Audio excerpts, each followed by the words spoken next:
আসসালামু আলাইকুম, হাই ব্রোভন, welcome back to my channel. আপনারা সবাই কেমন আছেন? এই যে গাছগুলো দেখছেন, এগুলো কাঠগোলাপের গাছ। একটা আমি ডাল থেকে তৈরি করেছি, আর একটা আমি গাছ রোপণ করে দিয়েছিলাম।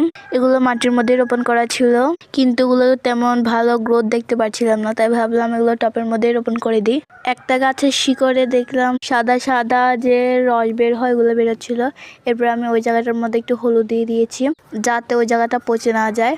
এরপর আমি মাটি রেডি করে নিচ্ছি। এখানে মূলত আমার আগের অ্যালোভেরা গাছ ছিল, আর এখন কিছু বালু অ্যাড করেছি।